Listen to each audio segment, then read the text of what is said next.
fooled me once. Shame on you. It fooled me. We can't get fooled again.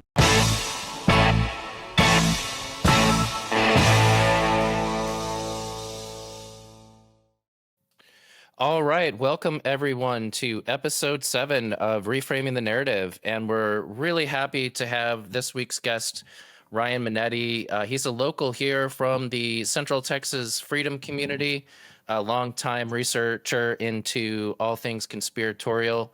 I'm going to let him introduce himself further, but he's a great guy and he has a really awesome story that we'll share later. But without further ado, Ryan, take it away. Yeah, thanks, PJ, and thanks, DJ, for having me on for episode 7 here of your guys' new podcast. I think it's super cool what you guys are doing, and I'm ready to get into whatever topics that come to mind here. Thanks for that, Ryan. And I guess I'll just start with what you and I had talked about a couple weekends ago, if we want to go into that and maybe just bounce off of there for some other discussion topics. But I know that we talked about how, your quest for the truth just kind of eventually led you to new spiritual awakenings.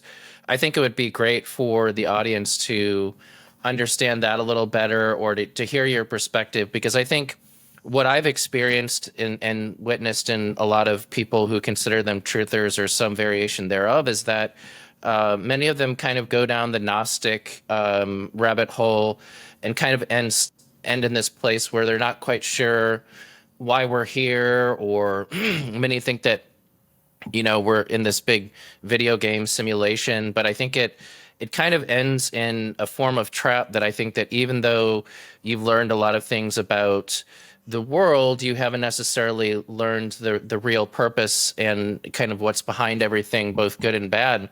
And I think that you've come into some of those recent discoveries. So I'm just going to let you tell your story, and like I said, we'll just take it from there. Yeah, totally, man. Sounds good. So I'd say I guess I'll start off by saying that I was raised Roman Catholic, and I never really cared much about the church. And then, I ended up going to college on a football scholarship. I got recruited for football. And then I broke my ankle twice, same ankle, twice in 6 weeks. So then that was the end of football for me. And I went to community college, where I discovered my love for philosophy. I took a philosophy course just as, something to take to fill in my gen eds or whatever they're called. And I just fell in love with it. I couldn't get enough of it. I read the entire textbook before, like the 3rd class even. So I was answering all of the questions in class. Like I was kind of like the teacher's assistant, if you will, for the class. I just love philosophy so much. So then I took philosophy, history of philosophy, and ethics, a couple more philosophy courses.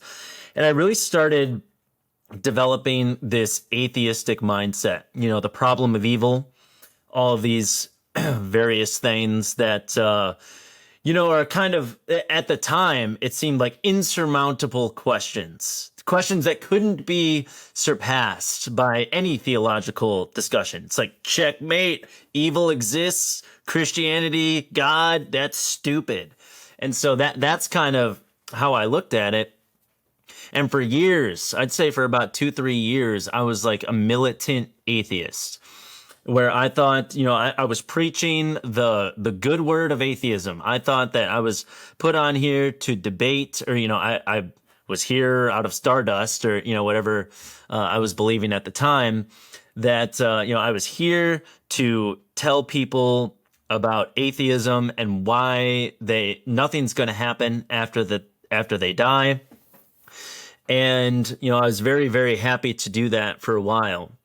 But then I started working at FedEx, of all places, and I just had a ton of time to consume podcasts. So I was listening to podcasts 8, 10, maybe even 12 hours a day if it was a long day.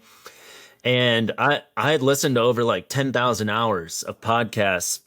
But in the beginning, when I first got started, I was listening to a lot of Rogan, and I thought like I was an educated individual. As you know, I'd say probably most Rogan listeners think that they're an educated individual because they listen to Rogan. And, you know, I eventually learned that that's not the case at all. But so I'm listening to Rogan, and Eddie Bravo's on, and he's talking about conspiracies. And Joe's like trying to shut him up, but he's still going because, you know, Eddie's kind of a loose cannon. And so he talks about, he's like, yeah, you know, I regularly do the Tinfoil Hat podcast with Sam Tripoli. And I was like, Tinfoil Hat podcast? I was like, okay, you know, I'm interested in the topics that he's talking about. Maybe they're not true. They're probably bullshit. But let me check out the Tinfoil Hat podcast and see what's going on. So I start delving into conspiracy. And eventually I'm consuming so much of Tinfoil Hat. Heck yeah, man, let's go. DJ showing Tinfoil Hat podcast on his podcast player. So yeah, consuming as much Tinfoil Hat as I can, because at the time, you know, I think that's like the only conspiracy podcast. And then I start getting into other conspiracy podcasts, and it goes from just a hobby, something fun, to I eventually come across vaccine research. And then I'm just like, because if you guys remember, before COVID, being an anti-vaxxer was still tantamount to being totally insane, crazy, maybe even worse, because COVID kind of normalized vaccine hesitancy or people being anti-vax. It was more acceptable. But prior to that, I mean, if you questioned vaccines, you were insane. So I started going down the vaccine rabbit hole, and I came to a crescendo where I was just like, I cannot go any further unless I'm willing to find the truth wherever it lies. And I had to ask myself that question. And like, I was pulled over on the side of the road, like waiting to deliver a package. And I just remember like, I decided I'm going to go wherever the truth leads me in whatever case, whether it's vaccines or whether it's spirituality or whatever it is. Like, I'm not scared. I can handle it. I can handle the truth. I'm a big boy, which I feel like very many people never get out of that, never, you know, cross that line. They're comfortable with their preformed opinions or the opinions they've been spoon-fed by mainstream media, or maybe the family dynamic that they grew up in or something like that. So long story short, I guess, you know, there's going to be a couple more minutes to this, but so I'm listening to conspiracy. I eventually become anti-vax, and then I start getting into the spirituality piece of conspiracy, which, you know, I discover near-death experience research, and I also discover Gnosticism and all these other rabbit holes that I start going down. And, you know, I acknowledge that, okay, there is an afterlife. And also a key piece that led me back to spirituality was realizing that there are satanic pedophiles in our government that literally worship demonic entities. And I'm like, once that was proven to me, because at first I was skeptical, I was super skeptical, like sacrificing children, all these things. How could that be real? But then, you know, through a series of, you know, investigations and a ton of research, I come out on the other end that is absolutely going on. That's the case. So if that's the case, if there are these demonic entities and the people in positions of power in our government and in global leadership positions, they're pragmatists. You know, they're looking for the most clear-cut direction to get the ends that they desire. So if that's true, and they're also been caught a billion times in these demonic rituals, sex scandals, Jeffrey Epstein Island, the Dutroux affair, the Franklin scandal, all of these various scandals that have happened. McMartin Preschool being another one. Oh, and there's one thing. The West Memphis Three, Damian Eccles, he is a total scoundrel. He's going around telling everybody about spirituality and how he's doing angelic magic. He's not doing angelic magic. He's doing fallen angelic magic. And he's communing with demons like he was when he sacrificed those children, which he's telling everybody that he didn't sacrifice those kids, but he absolutely did. And it can be proven without a shadow of a doubt. William Ramsey wrote a whole book about this. If anybody's interested in going down that line of research. But yeah, so I had realized that demonic and fallen entities were a real thing. So then I had to acknowledge that the other side must be true. But I just didn't know what that is. So getting into NDEs, I realized that there is heaven, that there is an afterlife. But I was kind of like a universalist. I'm like, everybody goes to heaven. We're all saved. But then, there's that logical fallacy of, well, even the guy that's satanically sacrificing children is saved. Like he just gets a free pass to do that, and then it's all good in the end. So, that line of inquiry kind of led me to Costa Rica, where I put up every defense in the world to accept Christ as my Lord and Savior. But I eventually did accept Christ as my Lord and Savior, and I got baptized. And, for a while, I still wasn't down with it, because I was actually reading, prior to going to Costa Rica, I was reading this book. I've actually got it on my shelf over here. Maybe I can grab it once I quit yamming. But it was all about how Jesus, and forgive me, Jesus, for saying this, and, forgive me for ever espousing these beliefs, but that Jesus was a pedophile. And this guy outlines all of these different reasons, like, Jesus's disciples were children, and, he gives some hokey evidence for that. And when Jesus was arrested, he was surrounded by naked children, and he espoused that this was all in the Greek Bible. And I was espousing these beliefs, Lord, forgive me, to my friends and everything like that. So when I had first accepted Christ, I had still had all these questions and all of these doubts. But, after getting into a lot, I've been headlong into research into the Orthodox Christian Church, which I've come to fall in love with. And I go to Divine Liturgy every Sunday. I think it's, for me, the holiest experience that I've ever been a part of. Way different than the Catholic Church. And, Orthodox priests can marry and have wives, and most of the priests that I've run into have tons and tons of children. And I think that there's a key differentiator there. And the Catholic Church, in my opinion, was the first leg of Protestantism, because at first it was the Orthodox Church and Catholicism. It was all one church. Catholicism splits off from Orthodoxy because they say that they want to have a pope. They want to have one central figure. And, oh, by the way, this pope has papal infallibility. Literally whatever he says is infallible. Now, if you talk to any Catholic right now, they'll tell you that Jorge Mario Bergoglio, Pope Francis, is off his ass. All this gay marriage stuff, all of this, transgender ideology that he's implementing into the church, the Catholics hate it. But yet their core ideology, their theology as a church, is that he has papal infallibility. So there's obviously like a lot of confusion going on in the Catholic Church right now. And then obviously the Protestants and everything that they believe, which I believe is not originally Christ's teaching. And, yeah, so that's where I'm at today. I've come to accept and love Christ, pray to him all the time, multiple times throughout the day. In Orthodoxy, there's the Jesus prayer, where we say, Dear Lord Jesus, Son and Word of God, please forgive me, a sinner. So we say that multiple times throughout the day, or when we have impure thoughts. And I find that it really, really helps whenever I have lustful thoughts or sinful thoughts or anything like that. I say that little prayer, and immediately my mind is clear.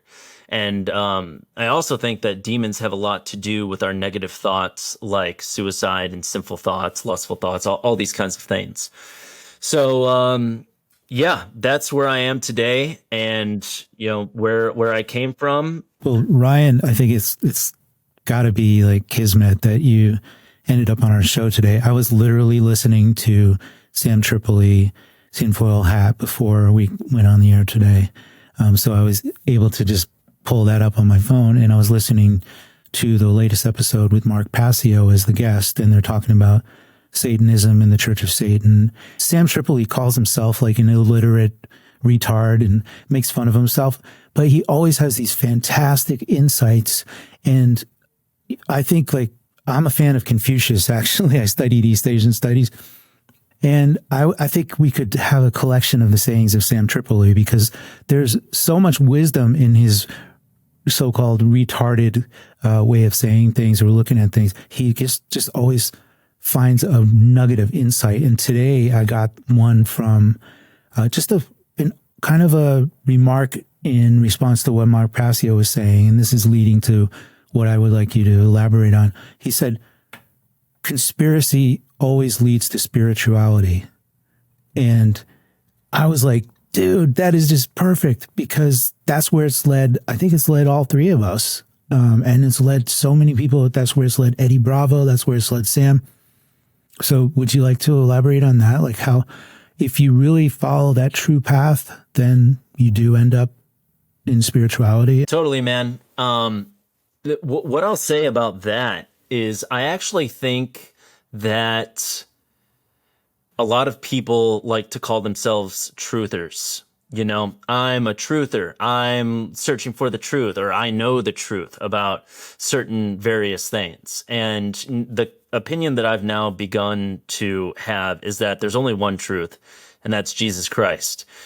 And in the truth movement, people are kind of like looking at conspiracy as an end, that they now have the forbidden knowledge that nobody else has. And how many relationships have been tarnished? How many family relationships have been destroyed over vehement disagreements over things? And if you look at a recent debate that happened between Billy Carson and Wes Huff, Billy, he was espousing all of these false beliefs about Christianity and God being a woman and all these crazy things.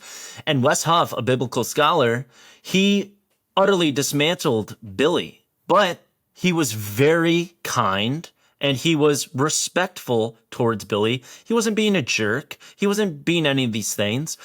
And, at the end, everybody realized that Billy was espousing false beliefs and all of these untrue beliefs, but Wes was very kind and respectful. But how many conspiracy theorists, and I'm as guilty as the rest of them, of destroying relationships, trying to be right in a disagreement. And I think that conspiracy also leads people to a lot of false spirituality. Like I said, I was headlong deep into Gnosticism. I had also gotten into a lot of the ritual magic space, although I never performed a ritual or any kind of magic incantation or anything. But my initial impulse when I decided that I was going to learn the truth about vaccines, and I was going to learn the truth wherever it took me, I eventually got to this ritual magic space and communing with entities. And I was like, well, isn't this what I said in the beginning? Shouldn't I just commune with the entity, and then the entity will give me the knowledge? And then, now I know that those entities are giving you false knowledge. They're leading you down a path of more destruction, like they did with Damien Eccles. He thought he was getting the ultimate gnosis by sacrificing those kids. And look at him now. He spent 20 years in prison, and now he's continuing to espouse all these false beliefs, which, God definitely will get his retribution. If not in this life again, then in the next. But I guess that's what I'd have to say about the conspiracy movement leading people down false paths of spirituality. Although I did come out on the other side of, finding the truth. Someone that I've really become fond of in the Orthodox Church was Father Seraphim Rose. And he wrote several books on New Age spirituality and UFOs and all these kinds of things. But what's interesting about Father Seraphim Rose is that he was an atheist, and then he became like a devout Buddhist, and then he also studied Hinduism. He actually like moved to India, learned ancient Indian, so he could read the ancient texts. Like, he was hardcore. But then he eventually came out on the other side of, believing that Orthodox Christianity was the one true faith and the best way to heaven. Although, I do believe, and this is scriptural, which, Jesus says that we're going to be surprised about who we see in heaven. It could end up being, some Muslims who are pure of heart and, they didn't do jihad or something, horrible. They're going to be there. And, some other faiths are going to be there who are pure of heart, because God knows all of our hearts. So I'm not saying that Orthodox Christianity is the only way. I just think that it's maybe the best way. So much to unpack there, Ryan. And yeah, I agree with a lot of what you've said and can resonate with your experience. I'll say, and this is a minor plug for a video that I'm working on for the Central Texas Rabbit Hole, but I was over the past couple of days going through that classic video from Altian Childs. He was the former X Factor winner who did that 5.5-hour video on, I think it's something loosely referred to as like the secret religion of the world, I think is what that video is called.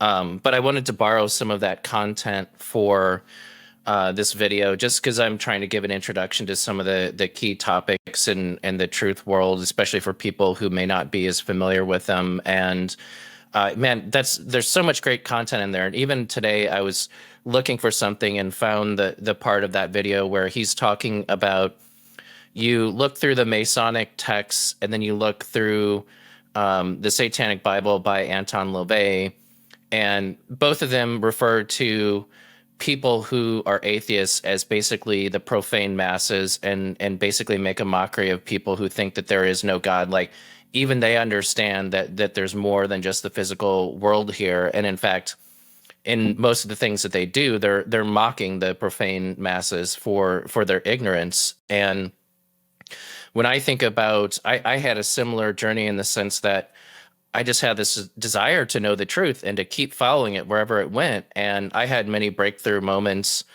along the way where it was just like, wow, am I going to accept this and have this as a new worldview? Or do I somehow make an excuse for why I'm not going there? And it's my firm belief that if you follow the truth and honestly, you will end up in that conclusion that there is a God and a creator, and he came here as a sacrifice for all of us, so we have access to God and we can stand before him guiltless. And that took me many steps to get there. And there was one point in my earlier life where I thought it was all bogus, as you said. It was just a bunch of superstition, and why would anyone believe that? But I would say that many things along the way have just really, besides getting into the truth of the word, it's some of the physical aspects of our world that are hard to deny, even getting into biblical cosmology and looking at, the fact that there's no way that you can honestly say when you evaluate it that we live on a spinning ball spinning at 1,000 miles per hour, orbiting the sun at 66,600 miles an hour, and all the mental gymnastics they want us to just swallow and not question. But, even beyond that, and it's something that I introduced to you a couple weeks ago, and, it's its own big topic, but even just coming to the understanding that it's quite likely that Jesus did return and he had a millennial reign, and, that we're living in the little season. When you look at that and you look at the scripture verbatim, you go, well, gosh, he was kind of talking to everyone as if he said, you will see me before you die. Like, when you start to see the physical evidence for that, and this is we can get into this later, but stuff like that to me just really reaffirms my faith and just helps me take a bigger picture view of the world, that it's not all about chasing money or the illusion of money, as we referred to in a recent episode.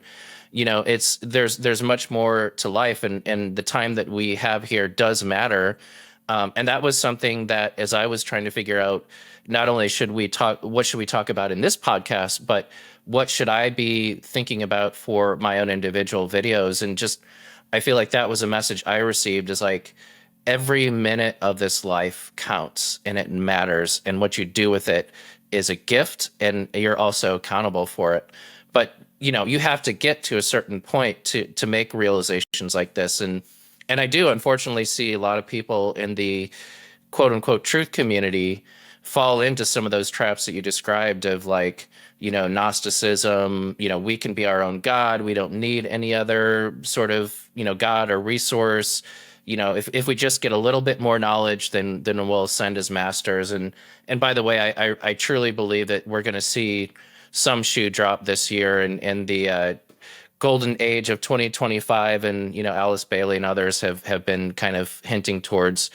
I hope I'm wrong, but I think we might see the next act in this play. But all that being said, I think if you follow the trail with truth in your heart, you will reach the same conclusion that the three of us all have. Yeah, I totally agree. And to play a little bit off of that, so I don't practice astrology or anything like that. But I know that the parasitic elites utilize astrology for forecasting their various psyops and whatnot. So what I listen to is this guy Gordon, what's his name, from Rune Soup. Although he's a magic practitioner, and he does all of these magical workings and incantations for money and for fertility of his soil and everything like that, because he's a farmer. He has a small, like, Tasmanian ranch that he grows food on. So I obviously don't agree with any of those practices, but he does a twice a year podcast with this guy named Austin Coppock, who's like a 20-year astrologer, like super pro. And so during the last podcast, they're just talking about 2025. And they're saying, like, this is when it's really going to all start happening. And, PJ actually told me about what you had said when we linked up at our friend Morena's market the other week. He told me what you had said about Alice Bailey and 2025 and all of these things, about to start happening. And I totally agree with that, man. I've always been looking at 2025 for, as a benchmark point when all of these psyops are really going to start taking hold. And I think that, well, not just what I think, what Austin Coppock says, because of astrology, is that, by the end of 2025, we're going to know that World War III is in full swing. There will be no doubt that World War III is upon us. And then it's going to begin actually physically in 2026. And then the US is going to get involved in 2027. And they also foresee a great American divorce, that some states are going to start leaving the union. So I actually put $1,000 bet with my buddy that not all 50 states will participate in the 2028 election, if there is one. So I think that all of these things are going to start happening. And I also, PJ, I checked out one of those videos that you sent over to me. And the only thing that I would say is I do think that some of the revelation stuff is kind of going on today. And also there's this Orthodox saint, Saint Paisios, and one of the reasons that he was canonized, amongst many others, is that he had the gift of foresight. And so he talked about, way back in like the 70s or the 80s, he was talking that they were going to use vaccines as one of the steps towards the mark of the beast. So I think that there could be a world where, the what you're proposing, or like this, forgive me, I forget what the theory is called, or not theory, but you know what I'm saying. I forget what it's called, but there might be a world where, that end times happen, but then also there's another end times that could be happening. And I really revere Saint Paisios and his ability to foretell the future. So I guess I'd leave it up to you. What do you have to say to that? Yeah, it's an interesting thought, and so I'll just say that, and we'll just call it the little season theory. I think there's a lot of scripture that backs it up, and again, I'm not going to belabor the point. We've talked about it in some previous episodes to a degree, and maybe I'll put my own version of a video explaining, where various parts of the New Testament, the disciples are certain that it's imminent, it's coming. Jesus talked to the people right there in front of him, all of that. And then you look at some of what many people called old world or Tartarian structures that kind of hint that there was a millennial reign here previously and all that. But the little season community is small but growing online. And I'd refer, there's a lot of great people out there doing research on the subject, understanding conspiracy, Jason Jack, JT follows JC, Leaving Babylon. Those are some of my favorite ones. And there's always some of these people digging into, so what's the reality of the situation, given this idea that we're in the little season? And to me, the little season makes sense when, if you were to say, if the world is full of deception as we as truthers have discovered, how different would the little season be than now? I can't imagine how it would be any different. But that being said, this discussion point has come up in some of those podcasts and videos. And I think that even if the little season has, or we're in the little season, the millennial reign has already happened, that doesn't preclude the controllers from using Revelation as a playbook to orchestrate something for the masses and make those who are stuck in that futuristic dispensationalism that is so common in mainstream churchianity, to sort of deceive them into some sort of world events and think that, say, for example, a false savior comes down and lays claim. I would say 90% of the Christian world is going to fall for it, because unfortunately there's only a small percentage of us who've really looked into this other possibility. And I'm going to hint to that a little bit in this video I'm working on. But the short version is, there could be all these different acts as you described in 2025 and beyond. And part of that could be, many of the truth community have been talking about the Project Bluebeam, and that could play a role in, basically, if everything comes to a head, and this is just one possible version of everything, but if you look at the New Jerusalem, as it's described in the Bible, it's either a very large square or it's a pyramid. But either way, if that were to either descend from the sky or be more visible if it's hanging out in the North Pole, which some people believe, whatever the case is, how easy would it be for the controllers to orchestrate some, oh, look, it's invading us, let's all come together as a one world government, let's go invade that. Hence the Gog and Magog battle that's talked about in Revelation 20 and beyond. These are all possibilities. We don't know for certain, but just to get back to your original question, could Revelation, the chapters prior to Revelation 20, play out while we're actually in a different part in our timeline and eschatology? I think so. And I think that, I forget whose quote this is, but even Satan knows the Bible well, right? So the controllers know how it's supposed to play out to create their grand illusion. So I think, to your point, I think it could be a little bit of category A and B. We could be in a totally different place in reality, but then there could be a lot that's put out there to look like the mark of the beast and all these things that people have been waiting for. Yeah, I mean, that certainly seems plausible to me. I just have to brush up more on the light season, as it were.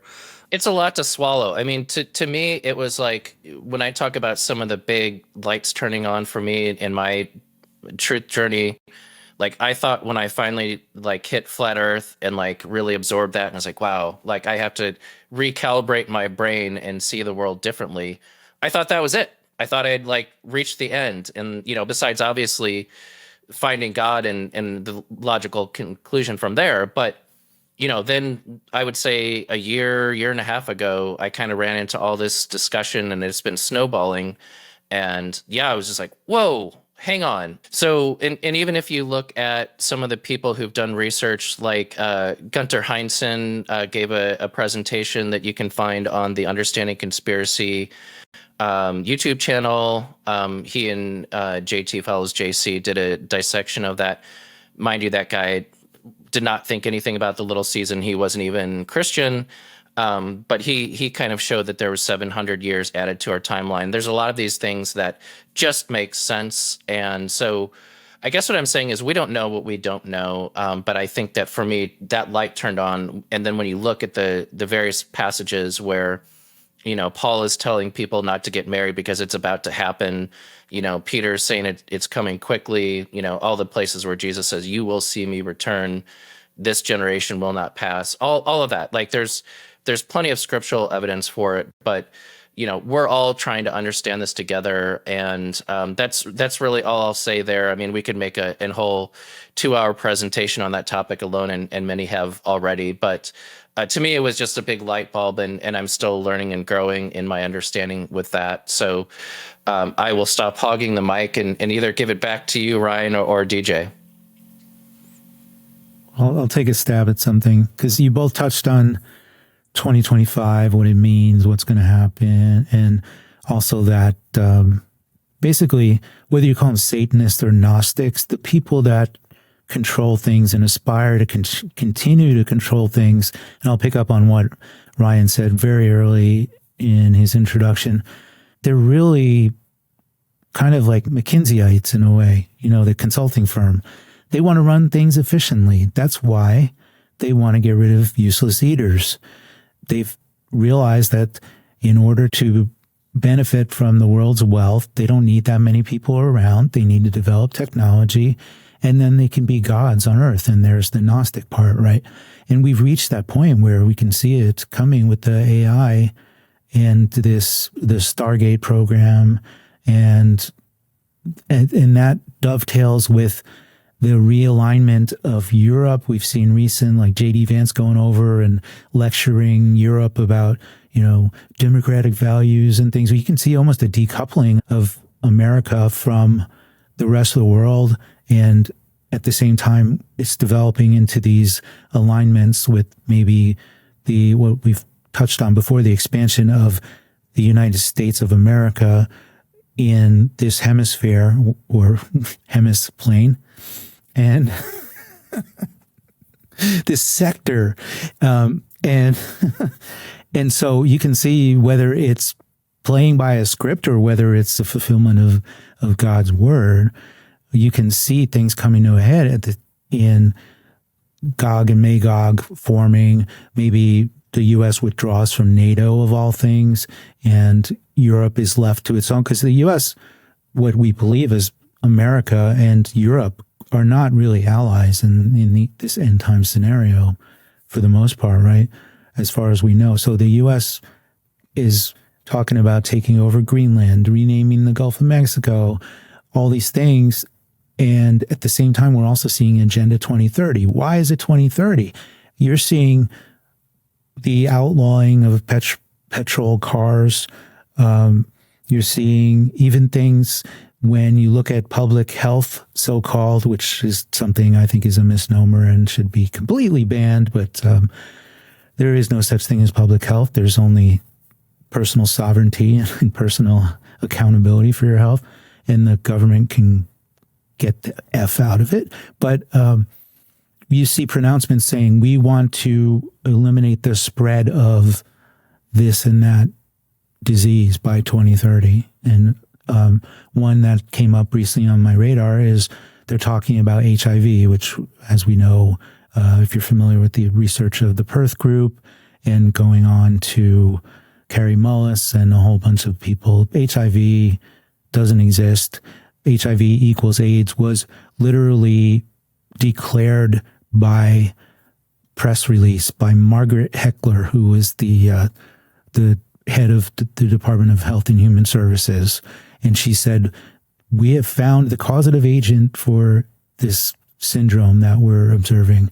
So the government says that we're going to eliminate HIV and have a cure for it by 2030. You see 2030 coming up constantly. We're only 4+ years away from 2030. Things must quicken, which is really my takeaway from it's like, so we're going to start seeing not just us, the ones that are following, like maybe these agenda watchers, but I think Norma and Normie will start just detecting that things are really quickening, and we're going to see things really take kind of a definitive shape sooner than later. And buckle up, as I like to say. Yeah, I mean, we even saw that at the beginning of the new year, right? I mean, we saw a bunch of questionable incidents, and then I just think, yeah, and then I think about, like, even just recently, this egg shortage, which we know is based on malarkey, similar to, quote unquote public health, as you were referring to. I feel like this is all just the light rumbles of the storm that's coming. So, I think if you're not prepared spiritually, then you're going to be in a world of hurt. And I think that brings us full circle to what we were talking about earlier. But that being said, I think the normal that we all enjoy now, if it lasts through the end of this year, I'd be utterly shocked and satisfied. But, they've got other cards in the deck and they'll play them for sure. But yeah, absolutely. I think that, we're just really hearing the little quakes before the big one hits, and what happens next, who knows? But, I think it's our job as people who see the light to share that light and to share the truth, to kind of jar people awake when it's necessary. And I think that all of us are doing that in our own ways, whether that's online, on podcasts, through videos, person to person, because it's coming, man. Like you said, buckle up. I totally agree. And, one thing that I'll say, I'll offer a little bit of pushback to what DJ said. When you first started talking, DJ, you were saying that, they're the managerial class and they just want to run things efficiently, and there's too many people, so we got to kind of get rid of those people so we can be more efficient. If I'm bastardizing your opinion, please do let me know. But I believe that they hate us. I think that they literally hate us. And it's because, again, my position that I realized way back in the day, like 2018, was that these people are being led or even possessed by demons, and demons hate us. And I mentioned Father Seraphim Rose earlier, his book, The Soul After Death, which, if you're into near-death experience research, which I totally dove headlong into. I've interviewed Alex Sekiris from the Skeptico podcast twice, and we have a little friendship going on. But I honestly now think that the whole near-death experience thing is a total psyop, and there's so much more to an after-death experience that can be outlined as Father Seraphim Rose did, and many other church fathers and saints.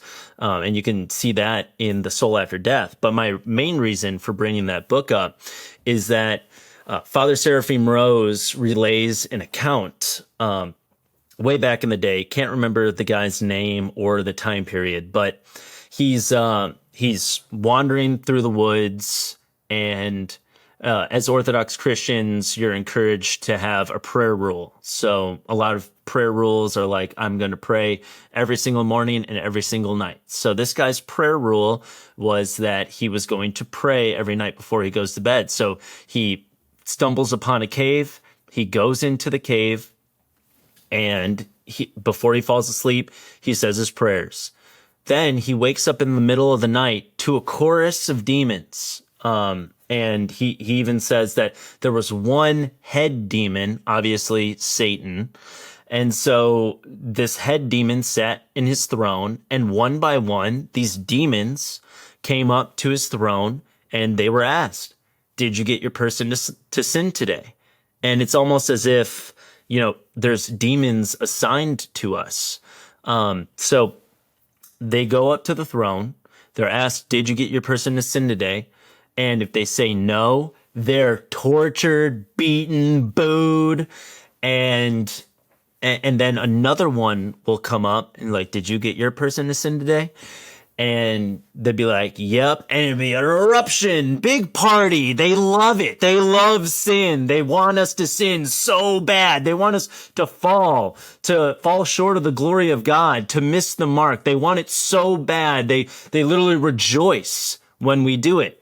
And, the best part of the story is, or maybe the most unfortunate, if, depends on which way you look at it, is that this one demon goes up there. He's obviously some head honcho demon. And he goes up there and he's like, did you get that monk to finally commit fornication? And the demon's like, I got him. After 15 years, every day tempting that guy, I finally got him to fornicate. And it's like the game-winning pass of the Super Bowl was just caught. The demons went crazy. They loved it so much.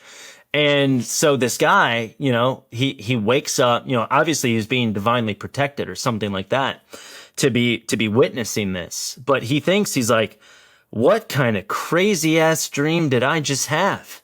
Like, how insane is that? And so he comes out of the cave, wanders back into town, and there's a big hubbub going on. He's like, what the heck is going on here in town?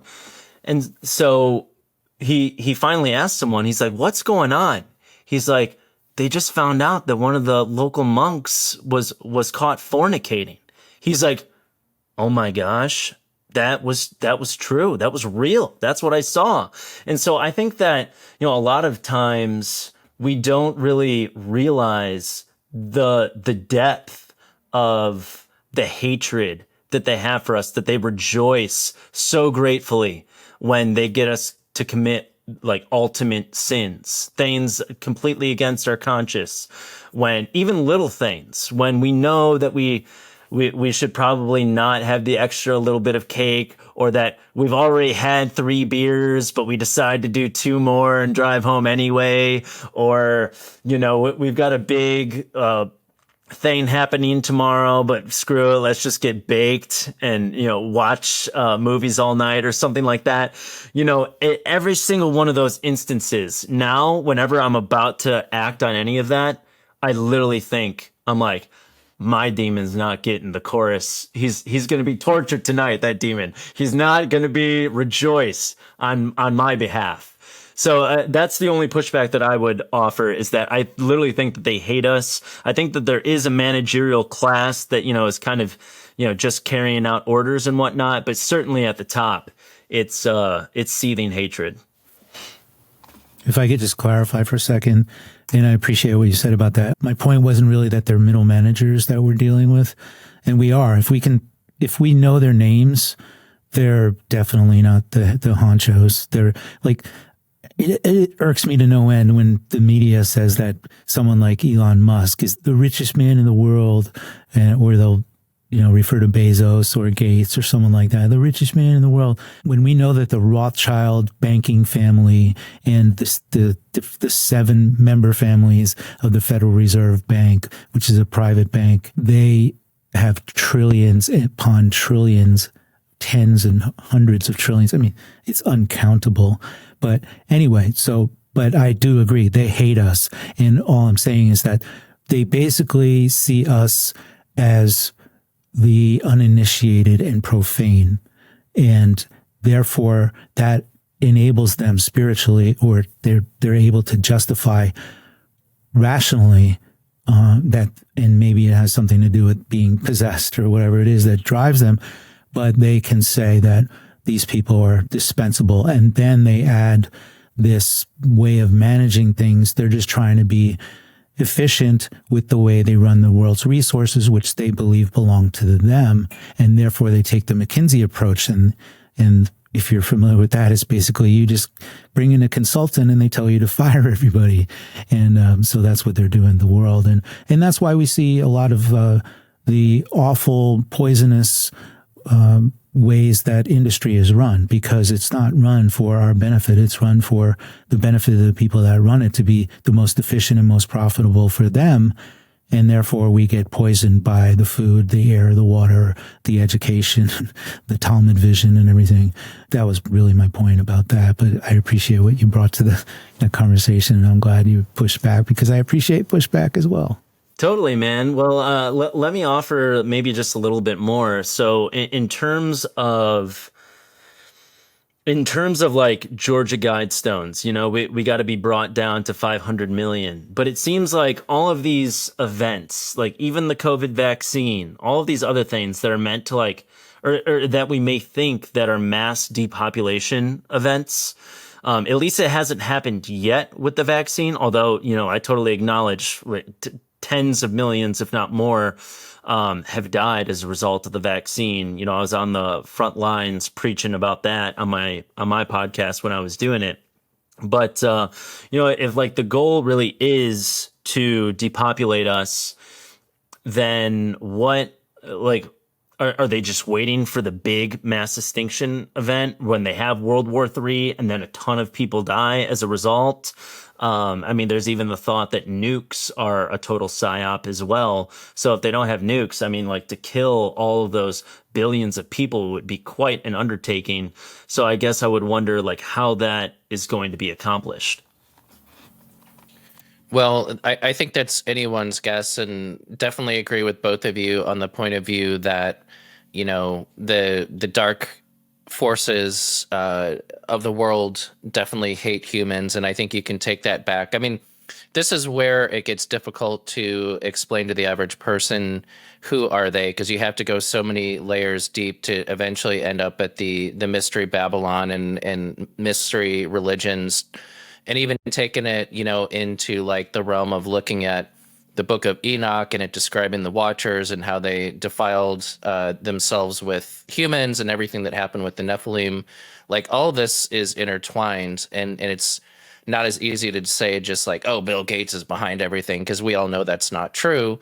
But they definitely, like the angels and the fallen angels hate humans. They hated the idea of us being better than them and being, you know, in the image of God. It just drove them crazy. So, you know, what they're going to try to do to, you know, exact their revenge is anyone's guess. My personal view, yeah, it's not going to be nukes. I think it is gathering the armies of Gog and Magog to go fight against the camp of the saints and to, you know, eventually get torched by fire as predicted. But who knows? I think there's a lot of steps in between there, and certainly, you know, they might have their plans to hang out in a bunker and try to hide out. But we see all the meltology from the prior resets, and I don't think that's going to work out so well for them.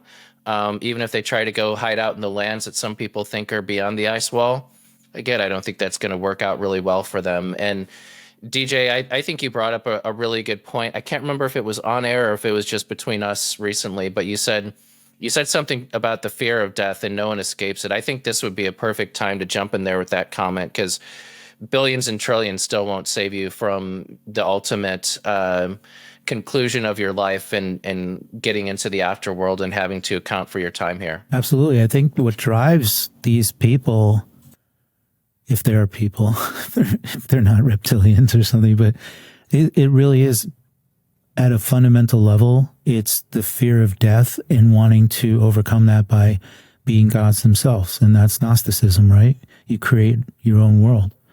And then that's what they're trying to do by imprisoning us in this electronic digital world that they're creating within. They're going to use AI to govern it. And we can get into how that's being built and even the spiritual ramifications. Like, are you going to opt in?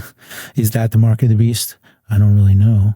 It comes down to them wanting to be gods and they are stuck in this, literally in this plane, in this realm of existence, and they're frustrated and they're jealous. Like you mentioned that the demons hate us. I think they're jealous because we have the ability to love and to touch God, and they've either turned their back to it or they're incapable of it, and that pisses them off. And as referred to in in the Bible as well that, you know, they're in the dry places, that they're looking for someone to inhabit because they don't have anywhere else to go. Like these Nephilim spirits that were killed or most of them were killed in the Great Flood. They're just hanging out looking for someone to invite them in and to be their host. And you look at, you know, unfortunately, there was a comment earlier about Joe Rogan and people thinking that they're educated listening to him. Unfortunately, he seems a little lost in the idea of getting wisdom from taking DMT and talking to jesters, because that is very much the case, that he's talking to those spirits in the dry places who'd love to come inhabit him and influence him. And this isn't a judgment on him, but it is that, you know, people who take things like ayahuasca or DMT and think they're getting wisdom are just getting that itching ear, you know, sweet nothing of evil whispered in their ear, just as you referred to earlier, Ryan, that, you know, there are these demons who have tasks of us corrupting ourselves. And I totally believe that. And I was going to say this earlier, and I just kind of got on a train of thought there, but I think this conversation is completely appropriate to bring up the famous verse, Ephesians 6:12, for we wrestle not against flesh and blood, but against principalities, against powers, against the rulers of the darkness of this world, against spiritual wickedness in high places. That is the world we live in. I totally agree. I think I've taken a couple of micro doses of mushrooms, but never a heroic dose. I've never taken anything or any psychedelic enough to really have that breakthrough spiritual experience. And that's because I've always kind of believed that it was a false enlightenment. I think that you're communing with entities, like real spiritual communion with God. You don't just get that at the tip of a hat or whenever you want. You got to put in the work. You've got to pray. You've got to carry water and chop wood, as it were. You know, it's the spiritual life is not an easy life, but a very hard and demanding life because of what PJ just quoted there. We are fighting against powers and principalities of evil. And that's absolutely true. And one thing that I'll say is that, you know, these rulers, controllers, parasitic elite that are in positions of power in global governments, they want to be gods, absolutely. But also in the Orthodox Church, the main objective of the Orthodox Christian is theosis. Theosis is man becoming God.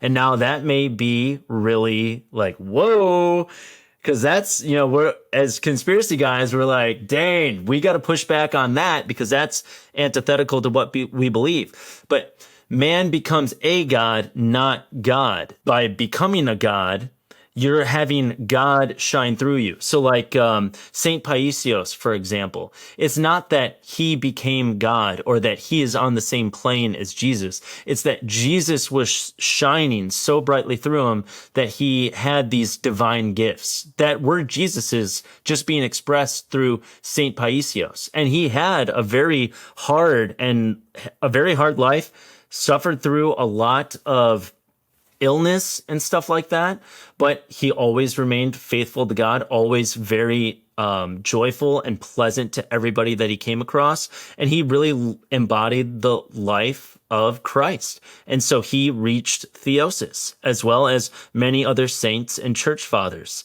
So that's the goal of Orthodox Christianity. We have to become one with God. And it's not that we are God. God is shining through us. And so I think that these people, the parasitic elite, they are trying to find it through demons and through Satan and through rituals and incantations and child sex trafficking, sacrifice, those kinds of things. That's where they're trying to become God. And, you know, I saw this really interesting interview, this guy on the street, I forget his name, but he does like street evangelism. And he goes up, he's in Salem, Massachusetts, and he walks up to this Satanist and they're having a conversation. He's like, dude, ever since I became a Satanist, my life is awesome. He's like, I have no doubt that that's true, because Satan's definitely going to give you earthly riches and pleasure while you're here. But the Christian life is anything but that. A lot of like real Christians, there's a lot of Christians in name, right? And they're not practicing Christianity at all. But the real Christians, you're hard to find a real Christian who's truly living and breathing the practices of Jesus, that has like this amazingly robust life with all of these riches and everything. As Jesus said, it's easier for the camel to go through an eye of a needle than a rich man into heaven. So I think as long as we're chopping wood and carrying water and embodying the true teachings of Christ, then we can reach that theosis that the parasite class is so desperately seeking. And we should all feel sorry for them, because as quoted from the Bible, that the people who get these earthly riches, that is their reward, and it's a very fleeting and temporary one. So we should all say prayers for the people who think they're in power, that their eyes can be opened before it's too late, because nothing's worth that price of eternal suffering. So that's all I'll say on that. And I know we are getting actually past the 1 hour mark, and this has been an awesome conversation, but we don't want to keep our listeners on for too long. That maybe we'll have to have Ryan back for another episode and have a part 2. But DJ, any closing thoughts? I know that you had some other topics you want to go into, and maybe we can figure out what to do with that on a future episode. But yeah, I'll hand the floor over to you, DJ, and also, Ryan, if you want to tell our listeners where they can find you. You mentioned you were on a podcast earlier. We'd love to get your information out there, and also remind our listeners that we will be transitioning this podcast over to the new channel on YouTube and other places, and we can talk about that as well. But take it away, DJ. Yeah, I think we've covered enough ground today, and it's made for a very fruitful conversation. So I don't really want to take it into a new direction at this point. But I do want to introduce a new segment to our podcast going forward called Discerning the News. And we'll pour ourselves a nice bubbly glass of discernment and have a little discussion about something that's a bit topical in the air, in the news. And for this week, I was thinking of that quote that Trump tweeted out and also put on Truth Social about the man who saves his country is not breaking the law. And I'm sure I bastardized that. But anyway, we don't need to go there. We have definitely made some progress expanding our presence on various platforms. And so we'll cover that in a moment. But definitely, Ryan, why don't you tell us where we can find your archives of your previous podcasts? And we'd definitely like to have you back to continue some conversations.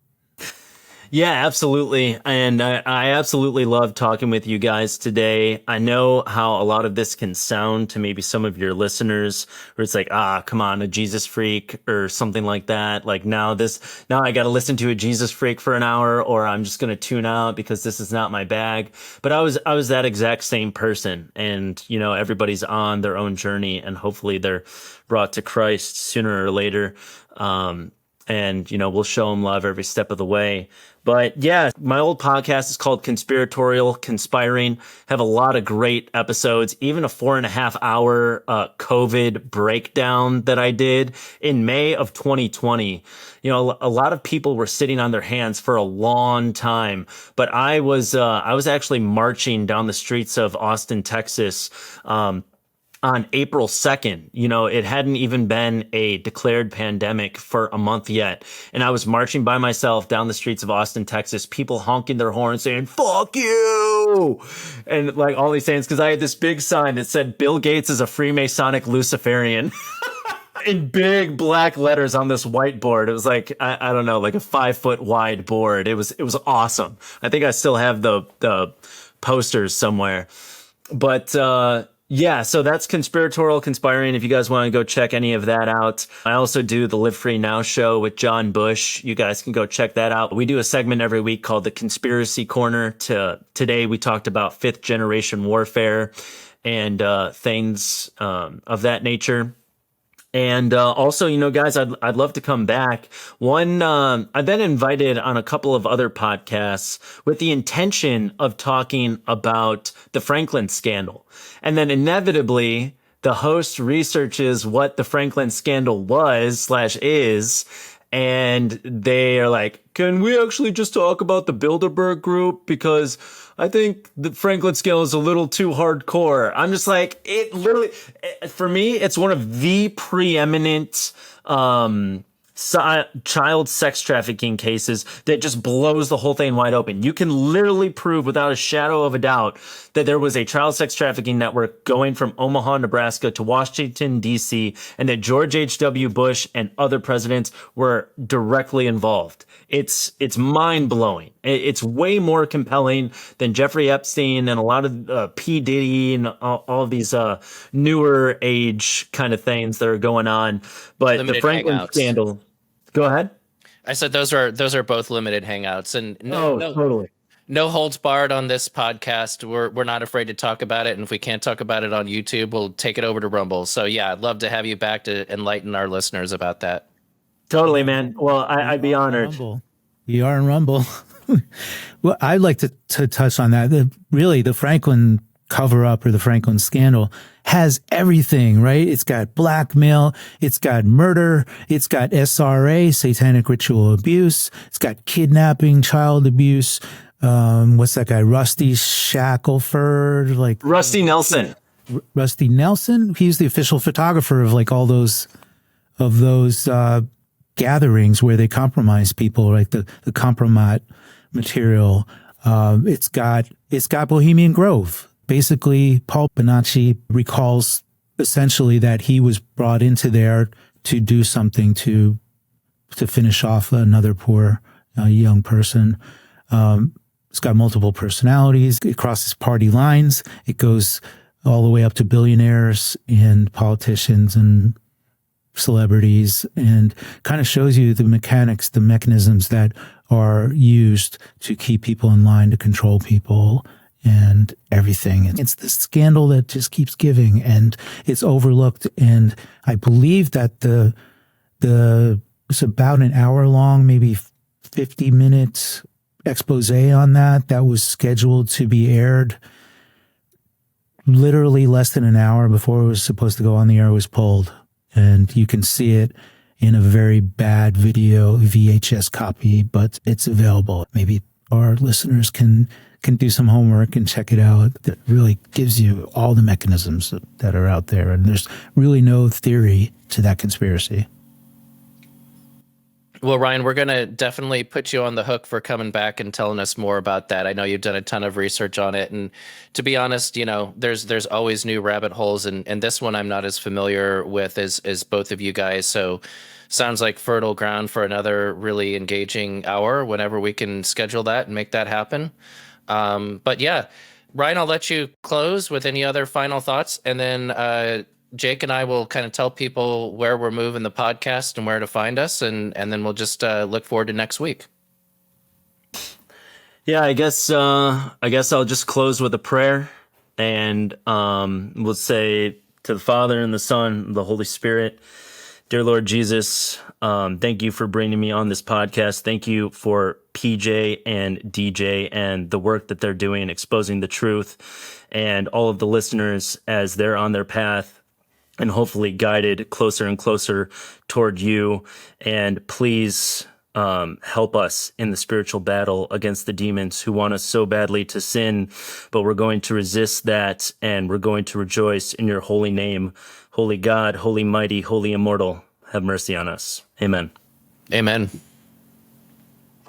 Thanks, y'all. Thank you. DJ, do you want to go through the list of places where our listeners can find us?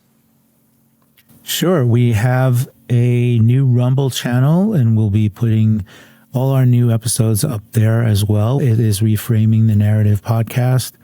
We are on Substack, Reframing the Narrative podcast.